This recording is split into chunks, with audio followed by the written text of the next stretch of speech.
കരുനാഗപ്പള്ളി പാവുമ്പ പാലമൂട് മുതൽ കൂരിക്കുഴി പാലം വരെയുള്ള റോഡിൽ വാഴ വെച്ച് ബി.ജെ.പിയുടെ പ്രതിഷേധം. ജലജീവൻ പദ്ധതിക്ക് പൈപ്പുകളിടാനായാണ് റോഡിൽ കുഴിയെടുത്തത്. ബി.ജെ.പി പാവുമ്പ ഏരിയ കമ്മിറ്റിയാണ് പ്രതിഷേധം സംഘടിപ്പിച്ചത്. ദയനീയാവസ്ഥ ഒരു 2 വർഷം കൊണ്ട് ഞങ്ങൾ അനുഭവിക്കുക. വണ്ടികൾ മാരകത്തില്ല, അതിൻ്റെ പ്ലേറ്റ് സാധനങ്ങളെല്ലാം പ്ലേറ്റൊക്കെ ഒടിയുകയാണ്. വണ്ടിയിൽ അവരെല്ലാം പുറഞ്ഞിരിക്കുകയും. കരുനാഗപ്പള്ളി പാവുമ്പ പാലമൂട് പാറക്കടവ് റോഡിലെ പാലമൂട് മുതൽ കൂരിക്കുഴി പാലം വരെയുള്ള റോഡാണ് തകർന്നു കിടക്കുന്നത്. ഈ പാലം കഴിഞ്ഞ് കിഴക്കോട്ട് ഇറങ്ങുമ്പോഴേ ആ റോഡ് എന്ത് ഭംഗിയായിട്ടാണ് പണിഞ്ഞിട്ടേക്കുന്നത്. ആ സൈഡിൽ കിടക്കുന്ന മരങ്ങൾ മൊത്തം പാലം കഴിഞ്ഞ് കിടക്കുന്ന മൊത്തം റോഡിൽ കിടക്കുക. ആ ട്രെയിനിങ്ങിൽ ഒരു വണ്ടി വരുന്നതോ ഒന്നും കാണാനൊക്കത്തില്ല. 4 പ്രാവശ്യം അതിലത്ത് ആവശ്യമുണ്ട്. എല്ലാവരോടും പറഞ്ഞ് പഞ്ചായത്ത് മെമ്പറെ കൂടി വിളിച്ച് പറഞ്ഞ് പഞ്ചായത്ത് കൂടി പരാതി കൊടുത്തു. ഇതുവരെ ആ വൃക്ഷങ്ങളൊന്നും മുറിച്ചു. എന്ത് ഭംഗി. റോഡ് സഞ്ചാരയോഗ്യമാക്കണമെന്നാവശ്യപ്പെട്ടാണ് ബി.ജെ.പി പാവുമ്പ ഏരിയ കമ്മിറ്റിയുടെ നേതൃത്വത്തിൽ പ്രതിഷേധം സംഘടിപ്പിച്ചത്. റോഡിൽ വാഴ വെച്ചായിരുന്നു പ്രതിഷേധം.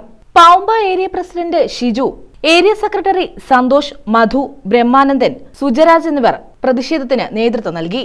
പാലമൂട് കൂരിക്കുഴി റോഡ് വർഷങ്ങളായിട്ട് തകർന്നു കിടക്കുകയാണ്. ഒരുപാട് സ്കൂൾ കുട്ടികൾ ഈ റോഡിനെ ആശ്രയിച്ചാണ് മുന്നോട്ട് പോകുന്നത്.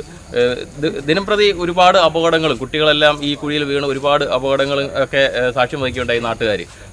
നാട്ടുകാർ ഒന്നടങ്കം പ്രതിഷേധത്തിൽ കൂട്ടായിട്ട് നിൽക്കുകയാണ്. ഒരു രാഷ്ട്രീയ പാർട്ടി മുൻകൈ എടുത്തെങ്കിൽ പോലും ഒരു ജനങ്ങളെ എല്ലാം ഒരു ഏറെ കാലത്തെ പ്രശ്നങ്ങളാണ് ഇവിടെ നേരിടുന്നത്.